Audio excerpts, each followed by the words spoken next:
नमस्कार मंडळी, चला तर चपाती सोबत आमरस खाऊन खाऊन कंटाळा आला असेल तर गव्हाच्या पिठामध्ये आमरस टाकून ही रेसिपी नक्की बनवा. सर्वांना खूप आवडेल आणि स्तुती देखील करतील. चला तर जास्त वेळ न घालवता रेसिपीला सुरुवात करूया. इथे आपण घेतलेला आहे एक बदामी आंबा. आता हा बदामी आंबा घेण्याचं कारण, बदामी आंब्यामध्ये जास्त प्रमाणात आंब्याचा पल्प असतो, त्यामुळेच आपण हा आंबा घेतलेला आहे. तसंच हा आंबा चांगल्या क्वालिटीचा तसंच गोड देखील आहे. तर इथे हा पदार्थ बनवत असताना आंबा आंबट वापरायचा नाही, तो गोडीला परफेक्ट असायला हवा अशा प्रकारचा आंबा तुम्हाला इथे वापरायचा आहे. मग तुम्ही एका आंब्याऐवजी 2 आंबे वापरले तरीसुद्धा चालणार आहे, कारण इथे आपण अंदाजे आंबे न वापरता याचा गर मोजून वापरणार आहोत. त्यामुळे तुम्हाला रेसिपी बनवणं आणखीनच सोपं जाणार आहे. तर इथे पहा, स्वच्छ आंबा धुवून देठ काढून अशा पद्धतीने कट करून घेतलेला आहे. आता आंब्याचे जवळजवळ क्यूब जे आहे ना ते 1 इंचापर्यंत खोल आहेत, म्हणजेच आंब्यामध्ये भरपूर प्रमाणात पल्प आहे. आता हा आंबा चांगल्या दर्जेदार असल्यामुळे यामध्ये पल्प जास्त प्रमाणात आहे, तसाच तो गोड देखील आहे. त्यामुळे यापासून बनवलेला पदार्थ तितकाच चविष्ट आणि रुचकर तयार होतो. आता इथे दोन्ही आंब्याच्या फोडी अशा पद्धतीने क्यूबमध्ये कट करून घेतल्या. आता हे क्यूब कसे काढायचे ते मी तुम्हाला दाखवते. आपण राहिलेली कोळीला जो रस आहे तो देखील काढून घेणार आहोत, पण यामधला आपल्याला अशा पद्धतीने पोहे खाण्याच्या चमच्याने अशा प्रकारे हा संपूर्ण आंब्यामधला गर जो आहे तो काढून घ्यायचा आहे. इथे तुम्ही सुरीने जर काढायला गेलात तर पिकलेला आंबा असल्यामुळे सुरीने हवं तितकं व्यवस्थित आपल्याला पल्प काढून घेता येत नाही. संपूर्ण पल्प इथे काढून घेतलेला आहे. आता हा पल्प आपल्याला मिक्सरला वाटून घ्यायचा आहे. मिक्सरला पाणी न घालताच फिरवून घ्यायचा, म्हणजे स्मूथ असा वाटला जातो. आता पहा, आपल्याला हा मिक्सरला फिरवून घेण्याचं एकच कारण की आपल्या आमरसाचा पल्प व्यवस्थित आणि स्मूथ व्हावा, यासाठी आपल्याला तो मिक्सरला वाटून घ्यायचा आहे. तर इथे पाहू शकता, पाण्याचा एक थेंबही न वापरता आंब्याचा पल्प तयार करून घेतलेला आहे. आता आंब्याचा पल्प तयार झाला की इथे आपल्याला लागणार आहे एक मिक्सिंग बाउल. त्यामध्ये आपल्याला आता जेवढ्या प्रमाणात हा पदार्थ बनवायचा आहे तेवढं गव्हाचं पीठ घ्यायचं. इथे मी 1 वाटी गव्हाचं पीठ घेतलेलं आहे.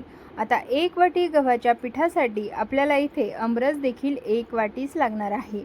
आता हे प्रमाण अगदी परफेक्ट आहे. तुम्हाला जर हा पदार्थ याच्या निम्म्या प्रमाणात बनवायचा असेल तर निम्म्या प्रमाणात रस आणि निम्म्या प्रमाणात गव्हाचं पीठ घ्यायचं आहे, किंवा यापेक्षा दुपटीने बनवायचं असेल तर यापेक्षा दुपटीने ही दोन्ही प्रमाण घ्यायचं आहे. इतकं सोपं साधं प्रमाण आहे या पदार्थाचं. आता पहा, 1 वाटी गव्हाच्या पिठामध्ये 1 वाटी आमरस घालून घेतला. त्यानंतर अर्धा चमचा बडीशोप घालून घेतली. पाव चमचा इतकी इथे वेलची पावडर घालायची. तसंच कुठल्याही गोडीच्या पदार्थात चिमूटभर मीठ घातलं की कसं त्या पदार्थाची गोडी वाढते, त्यामुळे आपण थोडंसं मीठ देखील घालून घेतलं. आता हे संपूर्ण जिन्नस आपल्याला मिक्स करून घ्यायचे आहे. आता इथे हे पदार्थ मिक्स करत असताना जास्त प्रमाणात पाण्याचा आपल्याला अजिबातच वापर करायचा नाही. आता तुमच्या लक्षात आलंच असेल की आपण गोड येण्यासाठी यामध्ये काहीच घातलेलं नाही. तर आपण इथे गुळाचा वापर करणार आहोत, तेही वेगळ्या पद्धतीने. मी ज्या पद्धतीने तुम्हाला गूळ घालायचं पद्धत दाखवणार आहे ना, या पद्धतीनेच तुम्हाला देखील घालायचं आहे, जेणेकरून गुळाचं जी गोडी आहे तीही मेंटेन होते आणि हा पदार्थ तितकाच चविष्ट तयार होतो. तर पहा, इथे फक्त आमरसामध्ये मिक्स करून घ्यायचं. त्यानंतर गोडी कितपत हवी त्यानुसार इथे गूळ घ्यायचा. ज्या वाटीने प्रमाण मोजून घेतलं त्याच वाटीने अर्धी वाटी चिरलेला गूळ घेतला. त्यामध्ये अर्धी वाटी इतकं पाणी घालून घ्यायचं आणि आपल्याला हा गुळाचं पाणी जे आहे ते तयार करून घ्यायचं आहे.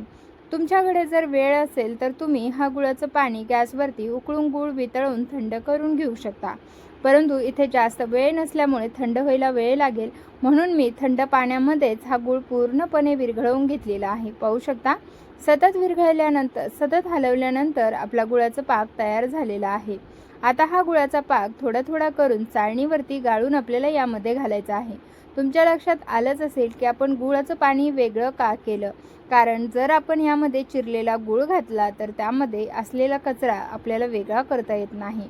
पण जेव्हा आपण हे गुळाचं पाणी वेगळं तयार करतो ना, तेव्हा यामधला कचरा गाळणीने गाळल्यानंतर तो वेगळा होतो. त्यामुळे गुळामध्ये ना नेहमीप्रमाणेच कचरा हा असतोच. गूळ जो आहे तो बनवलेला असतो ना, त्यामुळे त्यामध्ये भरपूर प्रमाणात कचरा असतो. त्यामुळे ना गूळ कोणत्याही पदार्थामध्ये घालत असताना शक्यतो तो अशा प्रकारे घालावा. आता इथे पहा, आपण संपूर्ण गुळाचं पाणी जे आहे ते इथे घालून घेतलेलं आहे. आता संपूर्ण पाणी घालून घेतल्यानंतर व्यवस्थित असं आपण याला मिक्स करून घेऊया. तर पाहू शकता अशा प्रकारे आपल्याला हे मिक्स करून घ्यायचं आहे. तर मंडळी, तुम्ही आपली ही रेसिपी कुठल्या शहरातून किंवा गावातून पाहत आहात हे मला कमेंटद्वारे नक्कीच कळवा. म्हणजेच मला तुमचे पर्सनली आभार मानता येतील. तसंच तुम्ही आपल्या चॅनलवरती पहिल्यांदाच आला असाल आणि आणखीन आपल्या चॅनलला फॉलो केलं नसेल तर लगेच करून घ्या. तसंच बाजूच्या बेल आयकॉनला ऑन करा, म्हणजे पुढील व्हिडिओचे नोटिफिकेशन तुम्हाला सर्वात पहिले मिळेल. इथे आपलं पीठ मिक्स करून झालेलं आहे आणि व्यवस्थित अशा स्वरूपाचं पीठ आपल्याला मिक्स करून घ्यायचं आहे. कन्सिस्टन्सी अशा प्रकारे असायला हवी, खूप घट्ट किंवा खूप पातळ न ठेवता अशा प्रकारे.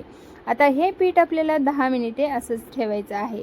10 मिनिटानंतर तुम्ही पाहू शकता छान असं पीठ भिजल्या गेलेलं आहे. आता आपल्याला हाताला लावण्यासाठी एका वाटीमध्ये पाणी घ्यायचं आहे.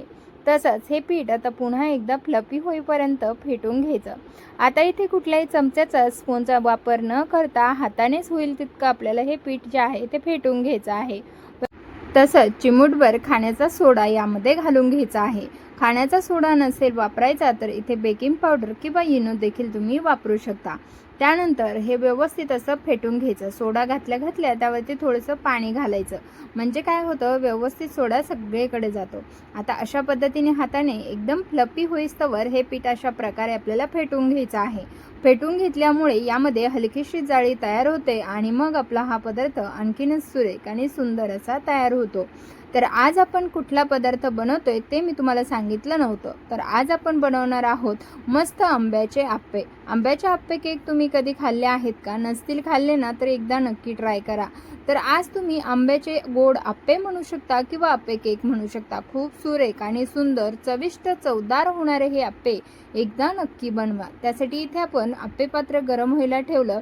त्याचबरोबर तूप जे आहे ते आपण वितळवून घेतलेलं तूप इथे वापरत आहोत. आता हे वितळवलेलं तूप यामध्ये ॲड करूया आणि अशा प्रकारे आपल्याला ते मिक्स करून घ्यायचं आहे. म्हणजेच आपल्याला हे आप्पे पात्र जे आहे ते ग्रीस करून घ्यायचे आहे. तर या पद्धतीने सर्व आप्पे पात्राला तेलाने किंवा तुपाने ग्रीस करून घेऊया. आता इथे आपण तूप वापरलेला आहे. तुपामुळे हा पदार्थ खायला खूपच सुरेख आणि सुंदर असा लागतो. सर्व आपले इथे आप्पे केक तयार टाकून झालेले आहेत. आता यावरती झाकण ठेवूया. चांगलं 2-3 मिनिटासाठी एक बाजूने शेकवून घ्यायचं. त्यानंतर आता आपल्याला हे पलटवून घेऊया. तर पहा, सर्वात पहिले तर मधला आप्पा जो आहे ना तो आपल्याला पलटवून घ्यायचा आहे. तर खरंच आंब्याचे तुम्ही हे आप्पे केक ना एकदा नक्की बनवून पहा. खूप सुरेख आणि सुंदर चविष्ट हे आप्पे केक तयार होतात. तर अशा प्रकारे आपल्याला हे आप्पे केक जे आहे ते पलटवून घ्यायचे आहे. सर्व आप्पे केक पलटवून झाल्याच्या नंतर पुन्हा एकदा वितळवलेलं थोडं तूप सोडून घेऊया. तुम्ही अगदी पलटवण्या अगोदर वरच्या साईडने तूप सोडून घेतलं ना तरी देखील चालेल आणि नंतर पलटवलं तर अशा प्रकारे दोन्ही साईडने मस्त असे खमंग हे आपले आप्पे केक भाजले गेलेले आहेत. आंब्याचे आप्पे केक चवीला अप्रतिम लागतात. एकदा तुम्ही नक्कीच या पद्धतीचे आप्पे केक बनवून पहा, तुम्हाला नक्कीच आवडतील आणि घरातले तर इतके आवडीने खातील की आंब्याचा सीझन संपेस्तवर हाच पदार्थ बनवायला लावतील. इतके चविष्ट चवदार आप्पे केक तुम्हाला कसे वाटले मला कमेंट करून सांगायला मात्र विसरू नका. तर इथे मस्त असे आपले आप्पे केक बनवून तयार झालेले आहेत. आता तुम्हाला हवे तितक्या प्रमाणात तुम्ही हे आप्पे केक बनवू शकता. तसंच आंब्याच्या वेगवेगळ्या रेसिपीज आपल्या चॅनलवरती अपलोड आहेत, तिथे जाऊन नक्की चेकआउट करा आणि तुम्हाला आजची ही रेसिपी कितपत आवडली हे कमेंटमध्ये कळवायला अजिबात विसरू नका. चला तर भेटूया अशाच नवीन आणि इंटरेस्टिंग रेसिपीसह.